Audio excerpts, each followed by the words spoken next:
ഈരാറ്റുപേട്ടയെ പറ്റിയും മിനി താലിബാനെ പറ്റിയും further video ഒന്നും ചെയ്യണമെന്ന് ഞാൻ വിചാരിച്ചൊന്നുമില്ല. പക്ഷേ അവിടെയുള്ള CPM-കാർ, അതിനകത്തുള്ള സുഡാപ്പികളും കോൺഗ്രസ്സുകാരും ലീഗുകാരും എല്ലാം കൂടെ ചേർന്ന് കാണിച്ച മണ്ടത്തരം. ഇപ്പം മിനി പാകിസ്ഥാൻ എന്നുള്ള പേര് ഇന്ത്യ ഗൂഗിളിൽ അടിച്ചാൽ പെട്ടെന്ന് ഈരാറ്റുപേട്ട വരുന്ന രീതിയിലായി. എന്താ കാരണം എന്താണെന്നറിയോ? കഴിഞ്ഞ 4 മണിക്കൂറിനുള്ളിൽ ദേശീയ പത്രങ്ങൾ ഞാൻ പറഞ്ഞത് കോട്ട് ചെയ്യാൻ തുടങ്ങി. കാരണം നിങ്ങൾ എനിക്കെതിരെ കൊടുത്ത കംപ്ലൈൻറ്റ്, അതായത് എനിക്കെതിരെ ഞാൻ ആ പ്രസംഗം നടത്തി, ഇങ്ങനെ സ്പീച്ച് നടത്തി, വിദ്വേഷക പ്രസംഗം നടത്തി, ഈരാറ്റുപേട്ട താറടിക്കാൻ വേണ്ടി സംഭവം നടത്തി, നിങ്ങൾ പരാതി കൊടുത്തു. Great, fine. പരാതി കൊടുത്തു കഴിഞ്ഞപ്പം ഇവിടെ ചില നിങ്ങൾക്കറിയാം, ഇവിടുത്തെ ഒരു സാറ്റലൈറ്റ് മീഡിയ, മാധ്യമം ചാനൽ, അവരുടെ മീഡിയ അവരിത് വാർത്തയാക്കുന്നു. പിന്നീട് ഈ സംഭവം എടുത്ത് ഇസ്ലാമിക ഫണ്ടിങ് നടത്തുന്ന മുസ്ലിം മിറർ, അതേപോലെ കുറ്റം മീഡിയ, ഏതാണ്ടൊരു മീഡിയ, ഇവരെല്ലാം കൂടെ അത് പിടിച്ചത് ഇംഗ്ലീഷിൽ ട്രാൻസ്ലേറ്റ് ചെയ്ത് വാർത്തയാക്കി. അത് കഴിഞ്ഞിട്ട് ഇന്ത്യൻ എക്സ്പ്രസ് അത് പിടിച്ച് കോട്ടയം SP-യുടെ കോട്ടെടുത്ത് അവർ വാർത്തയാക്കി. പിന്നീട് നാഷണൽ ഡെയിലി മുഴുവൻ വാർത്തയാക്കി, ബംഗാളി പത്രങ്ങൾ വാർത്തയാക്കി, ബംഗാളി ചാനൽ വാർത്തയാക്കി. ഇതിൻ്റെ വല്ല ആവശ്യം ഉണ്ടായിരുന്നു? ഇപ്പം നിങ്ങൾ ഗൂഗിളിൽ ഒന്ന് സെർച്ച് ചെയ്ത് നോക്ക്, മിനി പാകിസ്ഥാൻ, മിനി താലിബാൻ, ഈരാറ്റുപേട്ട.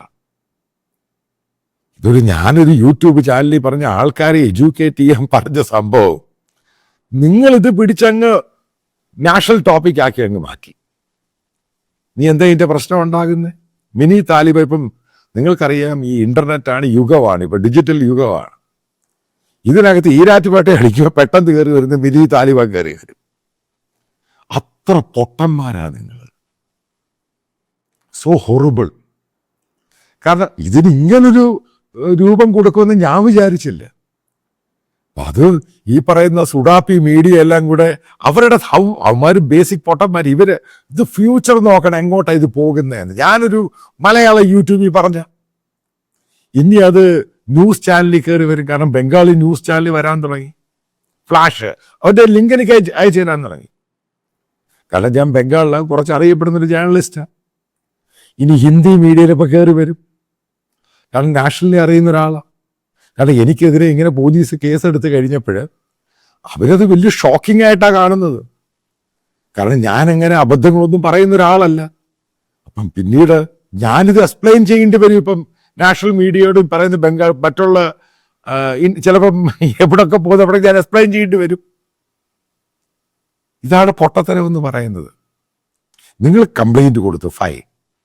പക്ഷെ ഇപ്പം ഇത് കോയിൻ ചെയ്ത് എസ്റ്റാബ്ലിഷ് ചെയ്തു, ഈരാറ്റുപേട്ട മിനി പാകിസ്ഥാനാണ്. കാരണം നാഷണൽ, നിങ്ങൾ മനസ്സിലാക്കണം, മലയാളത്തിനൊരു പരിധി വരെ ഉള്ളൂ. പക്ഷെ ഇംഗ്ലീഷിനും ഹിന്ദിക്കും മറ്റുള്ള ലാംഗ്വേജിനും ഭയങ്കര വൈഡ് റേഞ്ചാണ് ഇന്ത്യയിൽ. അപ്പോൾ ശരിക്കും ആൾക്കാർ, ഇന്ത്യക്കാർ തന്നെ ഗ്ലോബിലുള്ളവരൊക്കെ വായിക്കുന്ന, ഇനി വല്ല ടൂറിസ്റ്റുകൾ ഈരാറ്റുപേട്ട അടിച്ചു നോക്കാം, മിനി താലിബാൻ കയറി വരും. So funny. ഇതിനകത്ത് ഞാൻ പറയുന്നൊരു സംഭവമേ ഉള്ളൂ. കാരണം ഇതിനകത്ത് കൃത്യമായിട്ട് പറയാം, ഞാനിത് ഉദ്ദേശിച്ച ഒറ്റ കാര്യമേ ഉള്ളൂ. ഈരാറ്റുപേട്ടയിലെ ഈ പറയുന്ന മൈനോറിറ്റി വിഭാഗമായ, അവിടെ മെജോറിറ്റി വിഭാഗമായ അവർക്ക് ആ ജനങ്ങൾ ചിന്തിച്ച് മാറണം. അതാണ് എൻ്റെ ഉദ്ദേശം. അല്ലാതെ തന്നെ മിനി താലിബാനായിട്ട് സ്റ്റാമ്പ് ചെയ്യാൻ ഞാൻ ഉദ്ദേശിച്ചില്ല. അത് പറയുമ്പോൾ അവിടെയുള്ള മറ്റുള്ള ആൾക്കാർ പറഞ്ഞു കൊടുക്കണം. കാരണം ഇത് സീരിയസ് ആയിട്ടാണ് പോകുന്നത്. ഈ പറഞ്ഞ ഞാൻ ഈ മുമ്പോട്ട് വെച്ച തെളിവുകളെല്ലാം പര്യാപ്തമാണ് അതേ മിനി താലിബാൻ എന്ന് വിളിക്കാൻ. അപ്പം എന്ത് മാറ്റമാണ് ഉണ്ടാക്കേണ്ടത്? അതിന് പകരം അവിടുത്തെ MLA നിങ്ങൾ പിടിച്ച്, സുഡാപ്പികളെല്ലാം പിടിച്ച് അയാളെ കൊണ്ട് ചെയ്യിപ്പിക്കുന്നു, ആന്റണിയെ കൊണ്ട് ചെയ്യിപ്പിക്കുന്നു. പിന്നെ അങ്ങനെ ചെയ്ത് കഴിഞ്ഞാൽ പിന്നെ ഞാൻ വിടുവോ? കാരണം ഞാൻ പറഞ്ഞ സ്റ്റേറ്റ്മെന്റ് അല്ലേ, ആ സ്റ്റേറ്റ്മെന്റ് എനിക്ക് മാറാൻ ഞാൻ ജീവിതത്തിൽ മാറുമോ? അവിടെ ബേസിക്കലി അവിടെ റെക്ടിഫൈ ചെയ്ത് ഉണ്ടായ തെറ്റുകൾ തിരുത്തി അങ്ങനൊരു സംഭവം ഇനി ഉണ്ടാകരുത്. അതിനുവേണ്ടിയാണ് ഞാൻ ഈ മീഡിയ എന്ന് പറയുന്ന ആ രീതിയിൽ ഉപയോഗിക്കേണ്ടത്, അല്ല താറടിക്കാൻ വേണ്ടിയല്ല. അതാണ് മീഡിയ പ്രാക്ടീസ് എന്ന് പറഞ്ഞാൽ. അതാണ് പക്ഷെ സുഡാപ്പികൾക്ക്, ഈ പറയുന്ന മതവർഗീയവാദികൾക്ക് ഈ കുറ്റത്തെ പറ്റി ഏക്കും പൂക്കും അറിയത്തില്ല. അവരുടെ വിചാരം താറടിക്കുക, അവനെയും താറടിക്കുക, എന്നെയും താറടിക്കുക. ഇതിനെ ഒരു നാഷണൽ ടോപ്പിക് ആവേണ്ട യാതൊരു ആവശ്യം ഉണ്ടായിരുന്നു. ഇപ്പം ഞാൻ തന്നെ ഇപ്പം എക്സ്പ്ലെയിൻ ചെയ്യേണ്ടി വരിക എന്തുകൊണ്ടാണെന്ന് പറഞ്ഞത്, എന്താണ് റീസൺ. കാരണം ഇതൊക്കെ ഇപ്പം ഞാൻ പറയുന്നത് കൂടുതൽ വൈഡ് റേഞ്ചിലോട്ട് ഇറങ്ങി പോയി. അതാണ് ഈ പൊട്ടത്തരമെന്ന് പറയുന്നത്. ഇതിൻ്റെ ഇപ്പം ഞാനിപ്പോൾ ഇത് ഇംഗ്ലീഷിലും ചെയ്യേണ്ടി വരും, ഹിന്ദി ചെയ്യേണ്ടി വരും, കാരണം എക്സ്പ്ലെയിൻ ചെയ്യേണ്ടി വരും. ഇന്ത്യയിൽ ഇങ്ങനെ ഒരു സ്ഥലമുണ്ട് ഈരാറ്റുപേട്ട, അത് മിനി താലിബാന്, സോയൻസോ റീസൺ. ഇതിൻ്റെ ആവശ്യം ഉണ്ടായിരുന്നു. വീണ്ടും ഞാൻ ചോദിക്കും, ഇതാണ് ഈ ഹമാസിന്റെ സുഡാപ്പികൾക്കും ലോകത്തെവിടെ സുഡാപ്പികളും പൊട്ടന്മാരുണ്ട് ഇവന്മാർക്ക് എപ്പോഴും പറ്റുന്ന അബദ്ധം, ഭയങ്കരമായിട്ട് പ്രൊവോക്ക് ആവുക. അതേത് സ്റ്റഡി ചെയ്യും, എന്താണ് ഈ സംഭവം, ഇതിനെങ്ങനെയാണ് നമ്മൾ കൗണ്ടർ ചെയ്ത് മാറ്റിയെടുക്കുന്നത്. പെട്ടെന്ന് ആവേശം മൂക്കരുത്. ഇതാണ് നിങ്ങളുടെ ഏറ്റവും വലിയ പ്രശ്നം ലോകത്തെല്ലായിടത്തും. പാകിസ്ഥാനിൽ അത് തന്നെ പ്രശ്നം, ബലൂച്ചിലും അവിടെയൊക്കെ ആ പ്രശ്നം തന്നെയാണ്. ആ പ്രശ്നം വീണ്ടും ഈരാറ്റുപേട്ട കൊണ്ട് എത്തിച്ചു. അതുകൊണ്ട് സ്റ്റാമ്പാക്കി മാറ്റി. അതുകൊണ്ട് മനസ്സിലാക്കുക, ഇപ്പം മലയാളികളല്ലാത്ത ആരെങ്കിലും ഈരാറ്റുപേട്ടയോ കുമിളിയിലോ എവിടെങ്കിലും പോകുന്നവർ ഈരാറ്റുപേട്ട സംഭവം സൈൻ ബോർഡോ എവിടെങ്കിലും വന്നു കഴിഞ്ഞാൽ മിനി താലിബാൻ അവൻ്റെ തലയ്ക്കകത്ത് കയറി. കാരണം നാഷണൽ മീഡിയ ആണ് റിപ്പോർട്ട് ചെയ്തേക്കുന്നത്. എല്ലാം കൊണ്ടും നല്ലത് ഇതാണ്.